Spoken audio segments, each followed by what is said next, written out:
Ahoj, ahoj a vítaj pri novom podcaste Chcem sa učiť. Ja som Andrea, lektorka anglického jazyka a dnes budeme pokračovať v čítaní knihy The Secret Garden. Ideme na 6. kapitolu, tak poďme zistiť, čo sa tam vlastne stane, ale predtým ešte niekoľko info. Ak chceš zároveň aj čítať to, čo ja rozprávam, tak si ma zapni na YouTube a vieš tam zapnúť automatické titulky, kde sa ti zobrazia presne slová v angličtine, ktoré ja hovorím. Takže môžeš očami čítať zároveň ako počúvaš. Čo sa týka novej slovnej zásoby, ani tu už jej veľa nie je vzhľadom na to, že všetku predošlú slovnú zásobu sme si už vypísali, takže ak náhodou si potrebuješ preopakovať slovíčka, utekaj na blog www.chcemsaučiť.sk, kde nájdeš vypísanú slovnú zásobu ku každej kapitole.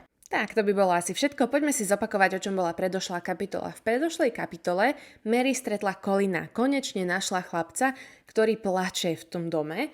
A keď ho stretla, tak Colin z nej bol nejako tak nadšený a začali sa rozprávať, skamarátili sa a bolo vidno aj zmenu v Colinovom správaní, pretože konečne mal niekoho, s kým sa reálne vie porozprávať, kto má zážitky.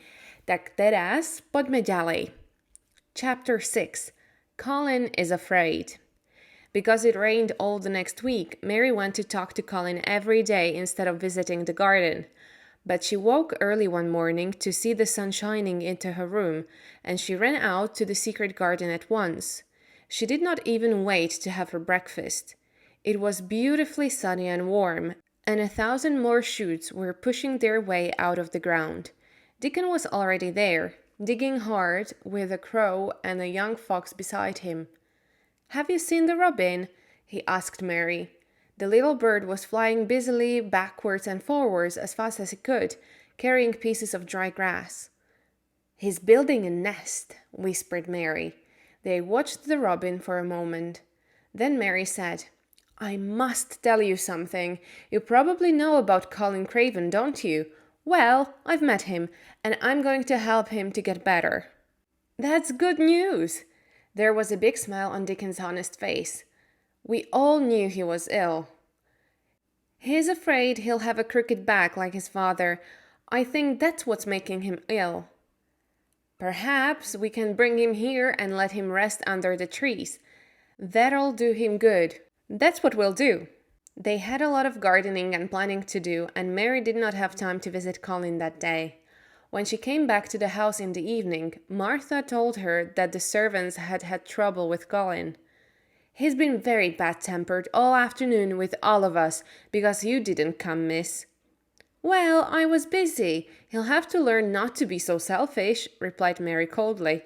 She forgot how selfish she had been when she was ill in India.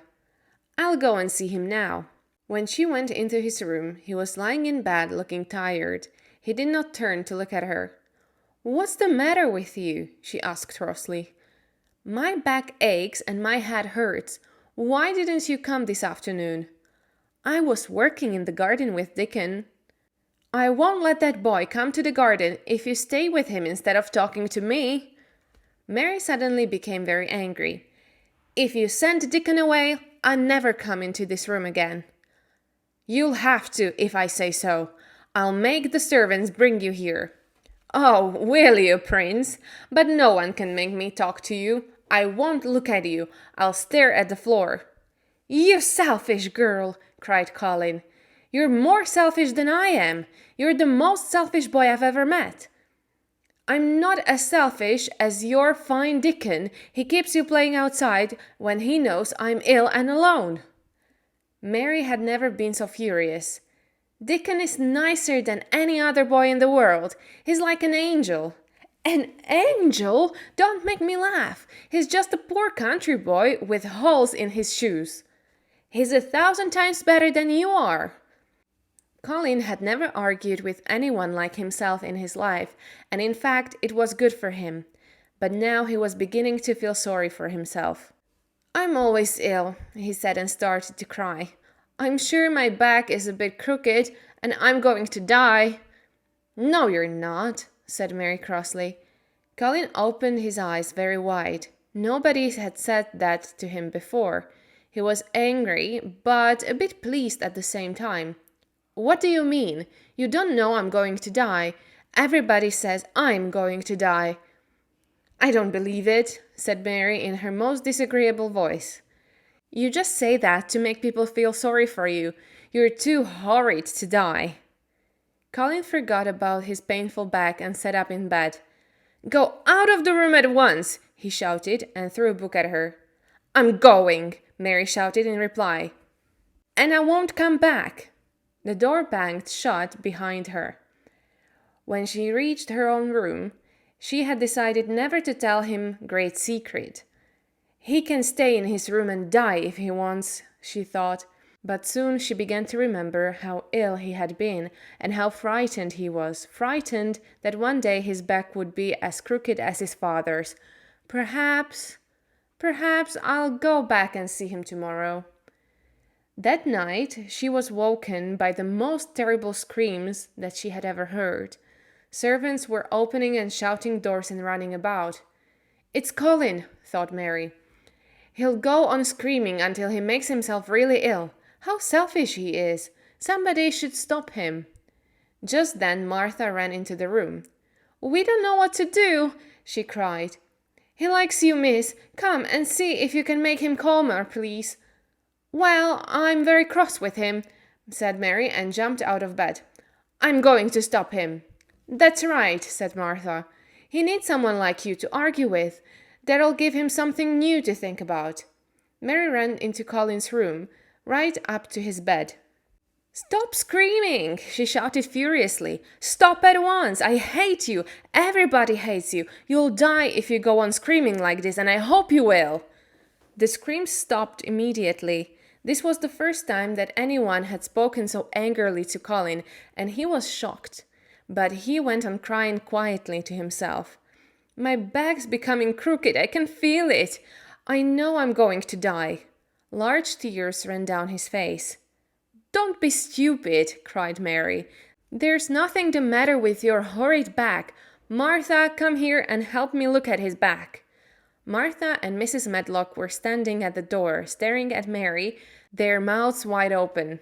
They both looked very frightened. Martha came forwards to help, and Miss Mary looked carefully at Colin's thin white back, up and down. Her face was serious and angry at the same time. The room was very quiet. There's nothing wrong with your back, she said at last. Nothing at all. It's as straight as mine. Only Colin knew how important those crossly spoken, childish words were. All his life he had been afraid to ask about his back, and his terrible fear had made him ill. Now an angry little girl told him his back was straight, and he believed her. He was no longer afraid. They were both calmer now. He gave Mary his hand.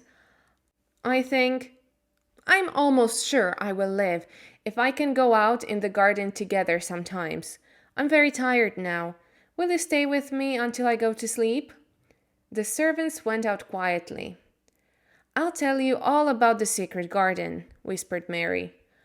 I think it's full of roses and beautiful flowers. Birds like making their nests there because it's so quiet and safe. And perhaps a robin. But Colin was already asleep. The next day Mary met Dickon as usual in the secret garden and told him about Colin. Mary loved Dickon's Yorkshire dialect and was trying to learn it herself. She spoke a little now. We mun get poor Colin out of in the sunshine, and we munnot lose no time about it. Dickon laughed. Well done! I didn't know you could speak Yorkshire. You're right, we must bring Colin to the garden as soon as we can. So that afternoon, she went to see Colin. I'm sorry I said I'd send Dickon away, he said. I hated you when you said he was like an angel. Well, he's a funny kind of angel, but he understands wild animals better than anyone. Suddenly, Mary knew that this was the right moment to tell him. She caught hold of his hands. Colin, this is important. Can you keep a secret? Yes, he excitedly whispered. What is it? We found the door into the secret garden. Oh, Mary, will I live long enough to see it? Of course you will. Don't be stupid, said Mary crossly.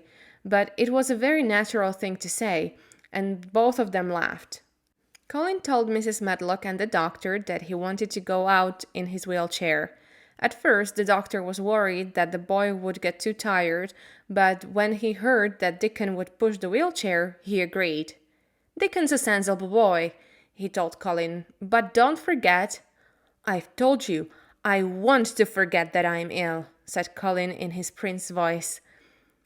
"Don't you understand? It's because my cousin makes me forget, and I feel better when I'm with her." The end of chapter 6. Ako sa ti páčila táto kapitola? V tejto kapitole sme sa trošku hádali, bolo to tu teda riadne korenisté, ale verím, že si mal alebo mala dostatok priestoru pochopiť tomu, o čom sa vlastne hádali a prečo sa hádali. A na budúce teda ideme do tajomnej záhrady aj s Colinom. Tak som zvedavá, čo sa stane. Čakajú nás ešte 2 kapitoly a potom si vyberieme ďalšiu knižku. Tak počujeme sa na budúce. Verím, že sa ti páčilo. Bye bye!